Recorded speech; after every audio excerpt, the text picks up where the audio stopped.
నమస్కారం ఘంటారావానికి స్వాగతం. ముందుగా ప్రధాన అంశాలు. ఎమ్మెల్యేలకు ఎర కేసు విచారణ రేపటికి వాయిదా. నిందితులు హైదరాబాద్ విడిచి వెళ్లరాదని హైకోర్టు ఆదేశం.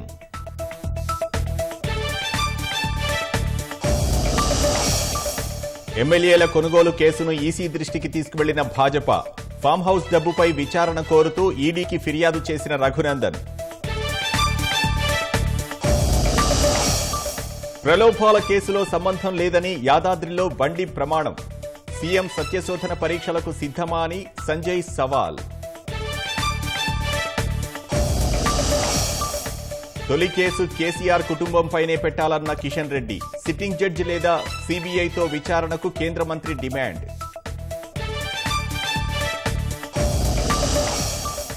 తెలంగాణలో రాచరిక పాలన సాగుతోందని రాహుల్ విమర్శ. పార్లమెంట్లో భాజపాకు తెరాస మద్దతు పలుకుతుందని వ్యాఖ్య.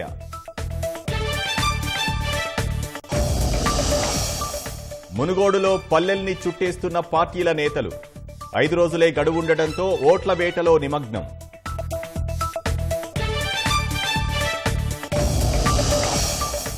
కేసముద్రం బైపాస్ రోడ్డులో బావిలో దూసుకువెళ్లిన కారు. 2 మహిళల మృతి, మరో 2 కోసం గాలింపు.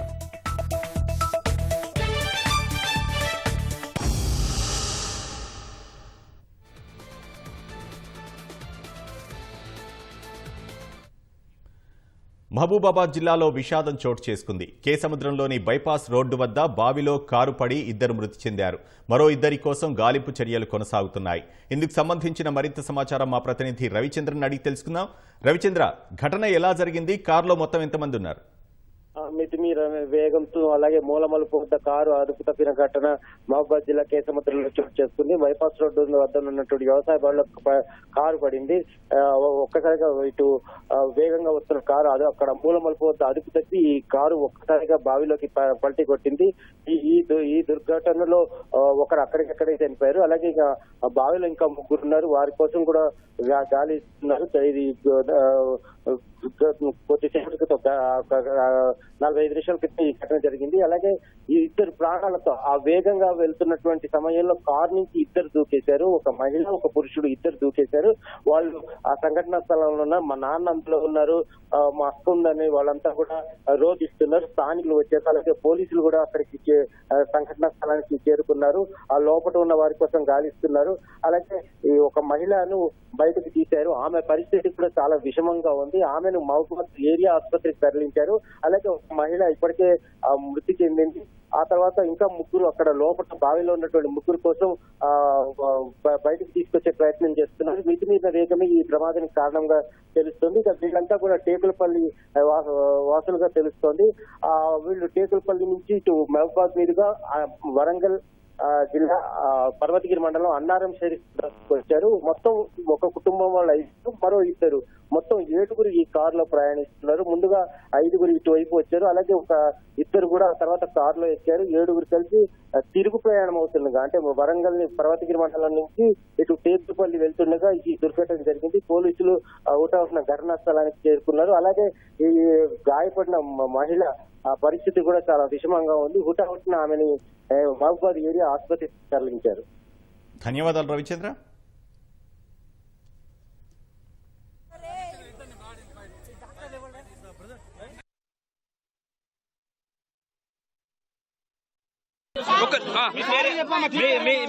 బాగానే ఉన్నది.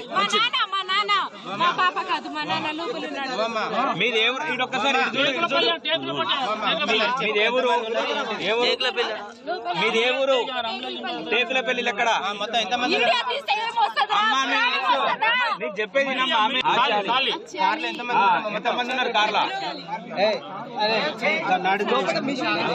కార్లు ఎంతమంది ఉన్నారు తల్లి? బుజ్జి ఎమ్మెల్యేలకు ఎర కేసులో నిందితుల రిమాండ్ తిరస్కరణ పట్ల పోలీసులు వేసిన పిటిషన్పై విచారణను హైకోర్టు రేపటికి వాయిదా వేసింది.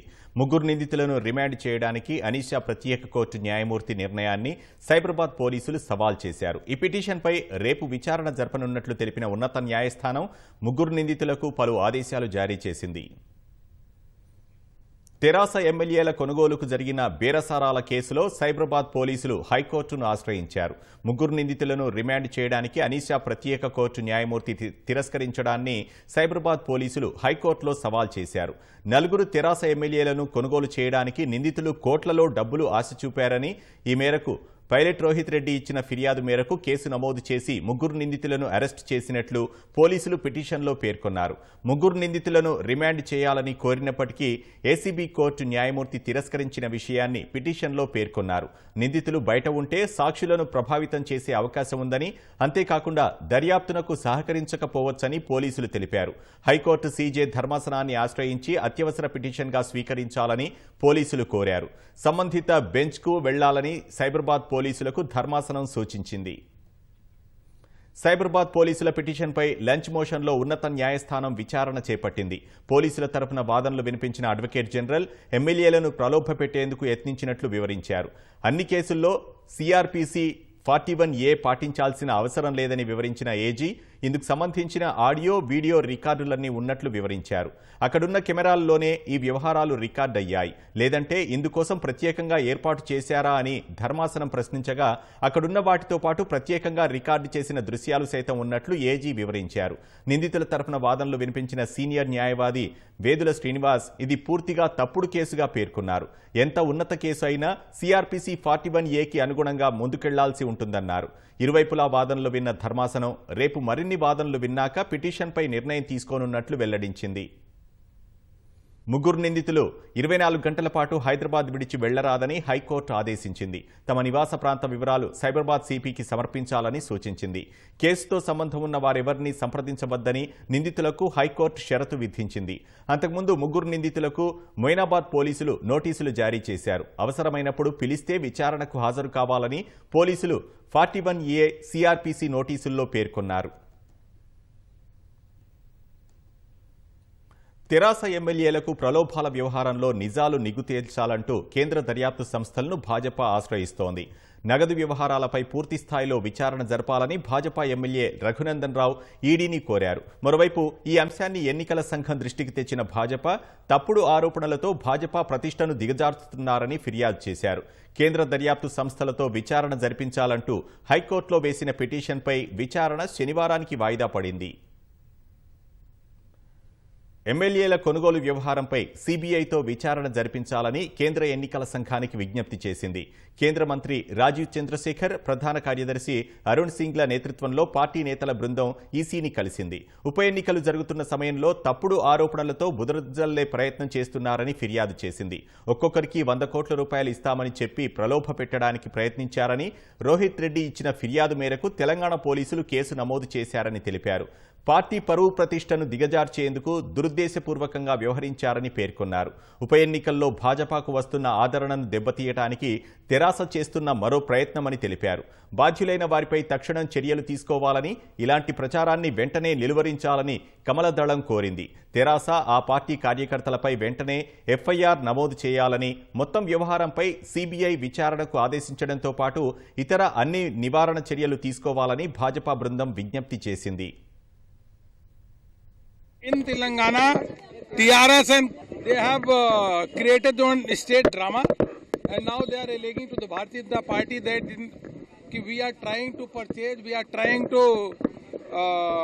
take 4 MLAs from the TRS. This is a false conspiracy, and we have demanded that the CBI inquiry should be done. Bharatiya Janata Party, we are coming with a full-fledged majority in 2023 in Telangana. And this is what we have to do with the 4 MLA. They have 100 MLA. This is not the nature of Bharatiya Janata Party. So there has to be CBI inquiry so that these kind of false allegations should be stopped forever.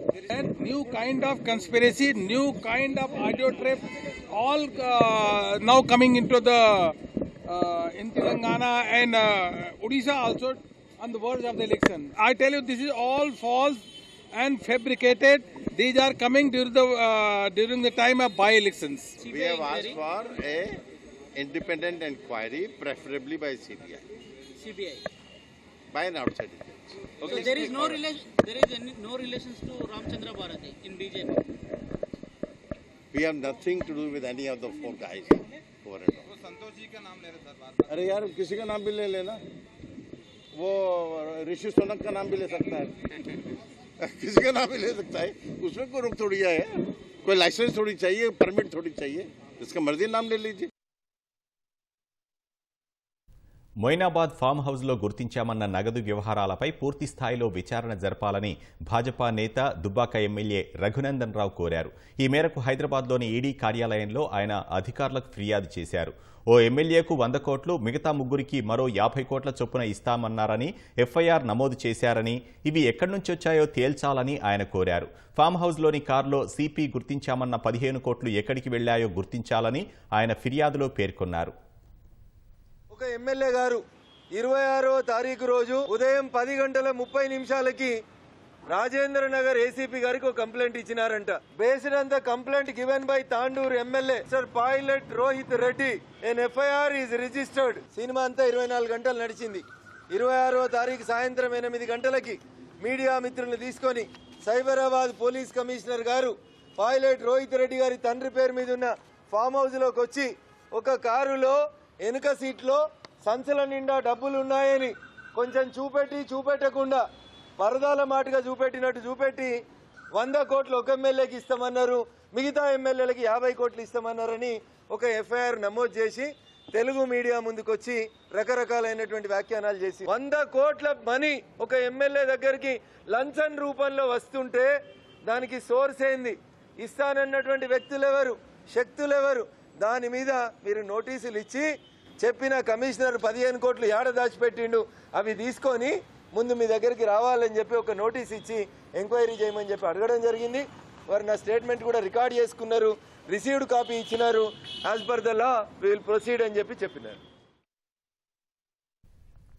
తెరాస ఎమ్మెల్యేల కొనుగోలు కేసును కేంద్ర దర్యాప్తు సంస్థలతో విచారణ జరిపించాలంటూ భాజపా నేతలు హైకోర్టులో వేసిన పిటిషన్ విచారణ శనివారానికి వాయిదా పడింది. రాజకీయ కక్షతోనే లేనిపోని ఆరోపణలు చేస్తున్నారని, దర్యాప్తు పారదర్శకంగా జరగడానికి సీబీఐకి కేసును అప్పగించాలని భాజపా పిటిషన్లో కోరింది. మునుగోడు ఉప ఎన్నిక తరుణంలో నిరాధార ఆరోపణలు చేస్తున్నారని పేర్కొంది. ఈ కేసులో సిట్టింగ్ న్యాయమూర్తితో విచారణ జరిపించాలని కోరారు. ఈ పిటిషన్పై శనివారం విచారణ జరగనుంది. ఇతర పార్టీలకు చెందిన ఎమ్మెల్యేలను ఇష్టానుసారంగా తెరాసలో చేర్చుకున్నప్పుడు కేసీఆర్కు ఫిరాయింపుల గురించి గుర్తుకు రాలేదా అని కేంద్ర మంత్రి కిషన్ రెడ్డి ప్రశ్నించారు. తెరాస ఎమ్మెల్యేలను కొనుగోలుకు యత్నించారని చేస్తున్న ఆరోపణలపై కేసులు పెట్టాల్సి వస్తే ముందు కేసీఆర్ కుటుంబంపైనే పెట్టాలని ఆయన వ్యాఖ్యానించారు. ఎమ్మెల్యేల కొనుగోలు ఆరోపణలపై సిట్టింగ్ న్యాయమూర్తి సీబీఐతో విచారణ జరిపించాలని ఆయన డిమాండ్ చేశారు. మా పార్టీలో ఎవరైనా చేరాలంటే అదేదో నేరమైనట్టు, అదేదో రాజ్యాంగ వ్యతిరేకమైనట్టు, అదేదో తప్పైనట్టు ప్రయత్నం చేస్తున్నారు. ఎవరైతే వచ్చారో నేను వాళ్ళని సమర్థించడం లేదు. వాళ్ళకేం మేము జీపీ ఇయ్యలేదు, వాళ్ళు ఎవరో కూడా తెలియదు. అందులో ఒక నంద అంటే ఆయన తెలుసు, అందరికీ తెలుసు. మా అంబర్పేటలో ఉంటాడు, చిన్న హోటల్ పెట్టుకున్నాడు. ఆ తర్వాత ఇప్పుడు ఆయన టీఆర్ఎస్ తోటి ఉంటాడు, మాతో ఉండడం లేదు. వాళ్ళు ఎందుకు వచ్చారో మాకు తెలియదు, ఏం మాట్లాడారో కూడా తెలియదు. మీ పార్టీలో పార్టీలు మెర్జీ చేసుకుంటున్నప్పుడు ఈ విషయాలు మీకు అర్థం కాలేదా? ఈ రోజు మీకు అర్థమైందా? నిన్న కోర్టు కూడా చెప్పింది, ఇంత ఇర్రెస్పాన్సిబుల్ గా కావాలని మీరు ఏ రకమైనటువంటి ఆధారం లేకుండా వాళ్ళను మీరు ఎఫ్ఐఆర్ చేసి కోర్టుకు తీసుకొస్తున్నారు. మునుగోడు ఎలక్షన్స్ ముందు ఏదో డ్రామా చేసి గెలవాలనేటువంటి ప్రయత్నం చేస్తున్నాడు. న్యాయమూర్తితో సిబిఐ దర్యాప్తు జరపాల్సిన అవసరం ఉంది. ఎవరి మీద జైలుకు పంపాలంటే ఈరోజు కల్వకుంట్ల కుటుంబాన్ని ముందుగా ఇలాంటి విషయాలలో జైలుకు పంపాలే తప్ప మిగతా వాళ్ళని కాదు. తెరాస ఎమ్మెల్యేలకు ఎరవేసిన వ్యవహారంతో సంబంధం లేదని బండి సంజయ్ అనవసరంగా హడావిడి చేస్తున్నారని విద్యుత్ శాఖ మంత్రి జగదీష్ రెడ్డి ఎద్దేవా చేశారు. అమిత్ షాను యాదాద్రికి తీసుకువచ్చి ప్రమాణం చేయించగలరా అని ఆయన ప్రశ్నించారు. అమిత్ షా చెప్పిన కుట్రలకు భాజపా తెరలేపిందన్న జగదీష్ రెడ్డి విమర్శించారు. కేసీఆర్ ప్రభుత్వాన్ని పడగొట్టే యత్నాలను తమ పార్టీ ఎమ్మెల్యేలు తిప్పికొట్టారని చెప్పారు.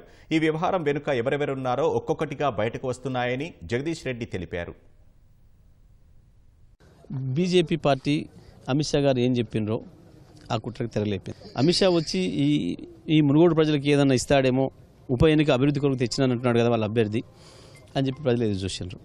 కానీ మేమేమి ఇచ్చేది లేదు, మా పని కూలగొట్టడమే, కట్టించే పని మాకు లేదు, కూలగొట్టే పని మాత్రమే మాది అని చెప్పి స్పష్టంగా చెప్పిండు. నెల రోజుల్లో ఈ ప్రభుత్వాన్ని కూలగొడతానని చెప్పిండు. పాపం ఒక చిల్లర ప్రయత్నం చేసిండ్రు. కానీ మా శాసనసభ్యుల చిత్తశుద్ధి ముందట అవి నిలవలేదు, బొక్కబొర్ల పడ్డరు. అమిత్ షా అనుకున్న కుట్రను, చేద్దామనుకున్న కుట్రను మా శాసనసభ్యులు తిప్పికొట్టినరు. ఇది తెలంగాణ చైతన్యానికి నిదర్శనం. బండి సంజయ్ హడావుడి ఊర్లో పెళ్లికి కుక్కల హడావుడి లాగా ఉంది. బండి సంజయ్ ఓ బండి కింద పోయే శునకం, అంతకుమించి పెద్దగా ఆయన గురించి మాట్లాడడానికి అక్కర్లేదు. ఎందుకంటే బండి సంజయ్ పేరు ఓడి మాట్లాడినాడు, అసలు ఆయన ఉన్నాడని ఓడి పెట్టుకున్నాడు. ఆయన నేనున్నాను ఈ రాష్ట్రంలో, నేను కూడా బీజేపీకి కూడా ఉన్నానని చెప్పుకునే ప్రయత్నం చేస్తున్నాడు తప్ప అంతకుమించి ఏముంది ఇక్కడ? ఏం తరఫున చేస్తాడు? అయినా దేవుళ్ళను, బాబాలను, స్వామీజీలను రాజకీయాల కొరకు, ఓట్ల కొరకు వినియోగించే బీజేపీ పార్టీకి దేవుడి పట్ల చిత్తశుద్ధి లేదు. వాళ్ళు చేసే ప్రమాణాల పట్ల ప్రజలకు విశ్వాసం లేదు. అయినా అమిత్ షాని తీసుకొస్తాడా? అసలు జరిగిన దానికి కుట్రకోణం ఎవరో మీకు ఇప్పుడు స్పష్టంగా బయటపడుతుంది ఒకటోటిగా. దాంట్లో ఎవరున్నారో అసలు దోషులు వాళ్ళని తీసుకొచ్చి నిలబెడతాడా? బండి సంజయ్కి దమ్ముందా అమిత్ షాని తీసుకొచ్చి యాదగిరి స్వామి గుళ్ళో నిలబెట్టగలుగుతాడా? తీసుకురామని చెప్పండి. గీనవరు ఆయన ఓడి పిలిచినాడు, ఆయన ఓడి అడిగినాడు.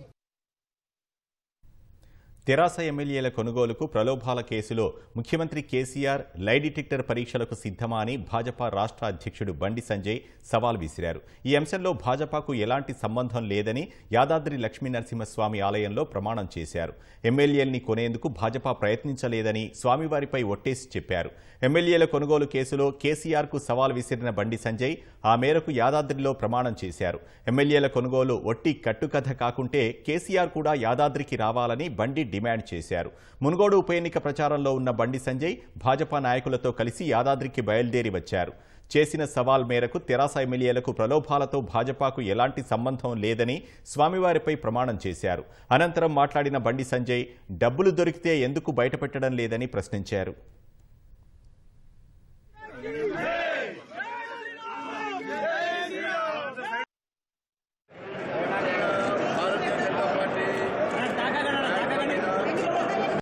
ఆడ పైసలు దొరికినాయి. ఏవైనా పైసలు మరి 100 కోట్లు వస్తారంటిది, మళ్ళీ 15 కోట్లు వస్తారంటిది. ఏడవైనావని ఫేక్ వీడియో కాబట్టి క్రియేట్ చేసిన ఆడియో కాబట్టి ఆయన కేసు అయితే లోపల నూకుతారు కాబట్టి క్రిమినల్ కేసు అవుతుంది కాబట్టి ఎవరితోనో లీక్ ఇప్పించింది. నిజంగా నిజమైన ఆడియో అయితే రాష్ట్ర ముఖ్యమంత్రి దూకుంటున్నా లేదే ఉన్నట్టు చెప్పి సినిమా వదిలిపడతాడు. ఆయన ఒకటి తయారు చేసి మళ్ళీ 2 రోజులు ఇవి ఆడియో తయారు చేయడానికి 2 రోజులు టైం పట్టింది. పాపం తప్పు చేసింది కాబట్టి రాష్ట్ర ముఖ్యమంత్రి రాడు. ఇలా మేము నిజాయితీగా నిబద్ధత ఉన్నాం కాబట్టి ఇలా లక్ష్మీ నరసింహస్వామి వాళ్ళ ముందు వాళ్ళ సన్నిధానంలో తడి బట్టలతోని గుళ్ళోకి జొర్రి నేను ప్రమాణం చేసిన. ఆలోచించాలి తెలంగాణ సమాజం. రాష్ట్ర ముఖ్యమంత్రి యొక్క కుట్రలు. రాష్ట్ర ముఖ్యమంత్రి బాగా భక్తుడు కదా, నేనే హోమాలు చేస్తాను, నేనే యాగాలు చేస్తాను కదా, ఆయన తప్పు చేయకుండా ఎందుకు రాలే? నేను మళ్ళీ చెప్తున్నా, సరే రాలే, చాలా బిజీ ఉంటావు, రోజు మందాకి బిజీ ఉంటావు, చలో లైట్ డిటెక్టర్ పరీక్షకు సిద్ధమాను, నీ ఎమ్మెల్యేలు కూడా సిద్ధమా? ఇది వచ్చే చాలా బిజీ ఉంటాయి, నీ దగ్గరికి వస్తాయి అమ్మా ఈ మిషన్లన్నీ, నువ్వు 100 రూపాయలకి వస్తాయి, దాన్ని సిద్ధమని చెప్పాలి రాష్ట్ర ముఖ్యమంత్రి. నువ్వు నిజాతి పర్వాలేదు ఒప్పుకోను అని ధర్మం ఎప్పుడు కలుస్తుంది? ఇలా మేము చేసిన ప్రమాణంతో రాష్ట్ర ముఖ్యమంత్రికి ముఖ్యమంత్రి మూడింది. గోషామహల్ ఎమ్మెల్యే రాజాసింగ్ పై నమోదైన పీడీ యాక్ట్ విచారణను హైకోర్టు సోమవారానికి వాయిదా వేసింది. పోలీసుల తరఫు న్యాయవాది కౌంటర్ దాఖలు చేశారు. పోలీసులు నమోదు చేసిన పీడీ చట్టాన్ని సవాల్ చేస్తూ రాజాసింగ్ సతీమణి ఉషాబాయి హైకోర్టులో పిటిషన్ దాఖలు చేశారు. విచారణ చేపట్టిన న్యాయస్థానం కౌంటర్ దాఖలు చేయాలని గత వారం పోలీసులకు సూచించింది. రాజాసింగ్పై పీడీ చట్టం ప్రయోగించడానికి దారితీసిన కారణాలను పోలీసులు కౌంటర్లో పేర్కొన్నారు. విద్వేషపూరిత ప్రసంగాలతో మతచిచ్చు రేపే విధంగా రాజాసింగ్ వ్యవహరిస్తున్నట్లు పోలీసులు హైకోర్టుకు తెలిపారు. 6 నెలల వ్యవధిలో పలు పోలీస్ స్టేషన్లలో నమోదైన విద్వేషపూరిత ప్రసంగాల కేసులను పోలీసులు కౌంటర్లో పొందుపరిచారు. పీడీ యాక్ట్ అడ్వైజరీ బోర్డు సైతం రాజాసింగ్పై పీడీ చట్టం ప్రయోగించడాన్ని సమర్థించిన విషయాన్ని కౌంటర్లో తెలిపారు. 8 ఏళ్లుగా ఒక్క హామీ నిలబెట్టుకోకుండా కేసీఆర్ ప్రజలకు అరచేతిలో వైకుంఠం చూపిస్తున్నారని వైతెపా అధ్యక్షురాలు షర్మిల విమర్శించారు. ప్రజాప్రస్థానం యాత్రలో భాగంగా నిర్మల్ జిల్లా నుంచి ప్రారంభమైన పాదయాత్ర జగిత్యాల జిల్లా మల్లాపూర్ మండలం ఓబులాపురంకు చేరుకుంది. తెలంగాణలో ఇప్పటికీ వైఎస్ రాజశేఖర్ రెడ్డి చేసిన అభివృద్ధే కనిపిస్తుందని అన్నారు. బంగారు తెలంగాణ అని చెప్పి రాష్ట్రాన్ని అప్పులపాలు చేశారని మండిపడ్డారు. అమ్మకు అన్నం పెట్టాడు కానీ పిన్నమ్మకు బంగారు గాజులు చేయిస్తానన్నాడట ఒకడు. ఇక్కడ ఏం ఉద్ధరించాడని దేశాలలో పోతాడట ఇప్పుడు కేసీఆర్ సార్. ఇప్పుడు ముఖ్యమంత్రిగా ఉన్నది సరిపోలేదట, ఇప్పుడు ప్రధానమంత్రి కావాలని కోరిక పుట్టింది సార్కు. విమానాలు కూడా కొంటున్నాడు. ఎవరి అమ్మా డబ్బులన్నీ? ఒకప్పుడు స్కూటర్లో తిరిగేటోడు కేసీఆర్ సార్. విమానాలు కొంటున్నాడు, హెలికాప్టర్లు కొంటున్నాడు. ఎవరి డబ్బులన్నా? మీ డబ్బులే. తెలంగాణ ప్రజల ఖజానాను కొల్లగొడితే వచ్చిన డబ్బులు. 70,000 కోట్లు ఒక్క కాళేశ్వరంలోనే అవినీతి జరిగింది కదా. కాళేశ్వరం ఒక అద్భుతం అన్నారే, అద్భుతమైన మోసం చేశాడు కేసీఆర్ సార్. రాష్ట్రంలో కాంగ్రెస్ పార్టీ అధికారంలోకి రాగానే గిరిజనులు దళితులకు భూమిపై హక్కును కల్పిస్తామని ఆ పార్టీ అగ్రనేత రాహుల్ గాంధీ హామీ ఇచ్చారు. రాష్ట్రంలో ఒక రాచరిక పాలన సాగుతోందన్న ఆయన కాంగ్రెస్ హయాంలో లక్షలాది మందికి పంచిన భూములను నేటి ప్రభుత్వం లాక్కుంటుందని ఆరోపించారు. భారత్ జోడో యాత్రలో భాగంగా మూడో రోజు నారాయణపేట జిల్లా మరికల్ మండలం ఎలిగండ్ల శివారు నుంచి ఉదయం రాహుల్ యాత్ర ప్రారంభించారు. మరికల్ తీలేరు గేటు, పెద్ద చింతకుంట గేటు మీదుగా లాల్కోట చౌరస్తాకు చేరుకుంది. నారాయణపేట జిల్లా నుంచి మహబూబ్ నగర్ జిల్లాలో ప్రవేశిస్తున్న రాహుల్ పాదయాత్రకు కాంగ్రెస్ శ్రేణులు లాల్కోట వద్ద ఘనస్వాగతం పలికారు. లాల్కోట నుంచి బండర్వల్లి మీదుగా గోప్లాపూర్కు చేరుకుని రాహుల్ భోజన విరామం తీసుకున్నారు. సాయంత్రం మన్యంకొండలో జరిగిన కూడలి సమావేశంలో రాహుల్ ప్రజలనుద్దేశించి మాట్లాడారు.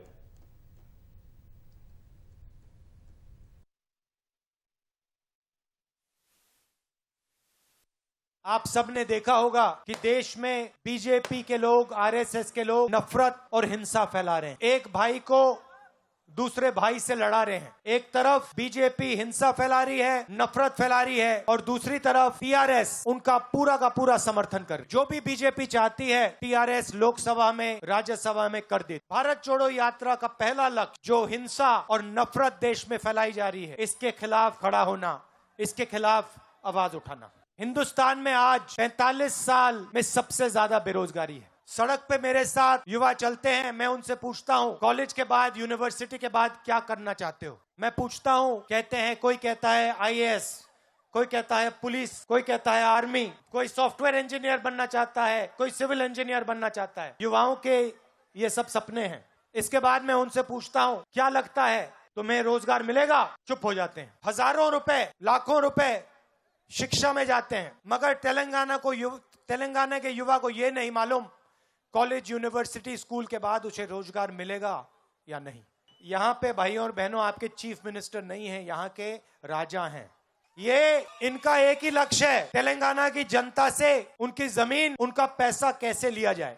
हर शाम चीफ मिनिस्टर भूमि पोर्टल को देखते हैं, धरनी पोर्टल, किसने क्या खरीदा, उसमें उनको वो भी पता लग जाता है कि उन्होंने कितना खरीदा. उनकी शाम को पर्सनल रिपोर्ट मिल जाती है, कहां चीफ मिनिस्टर ने किसकी जमीन हड़पी. आज मैं आदिवासी भाइयों बहनों से मिला, दलित भाइयों से मिला.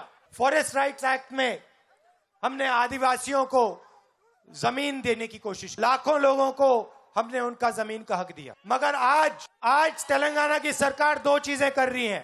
उनकी जमीन छीनने की कोशिश कर रही है, और जिनके पास जमीन है उनको उस जमीन पर खेती करने का हक नहीं दे रही है. दलित भाइयों और बहनों को हमने 25 लाख एकड़ दिलवाए थे, उसको कैंसिल करने की कोशिश हो रही है. जमीन आज तेलंगाना में सबसे बड़ा मुद्दा है, और इससे सबसे ज्यादा कष्ट तेलंगाना की जनता को हो रहा है. हमारी सरकार आएगी तो फॉरेस्ट राइट एक्ट को हम 100% इंप्लीमेंट करके दिखाएंगे, और जो दलितों को हमने जमीन का वायदा किया था, जो पट्टा दिया, उसका पूरा का पूरा हक हम उनको देंगे. और ये धरनी पोर्टल में जो बेईमानी हो रही है, गलत नाम डाले जा रहे हैं,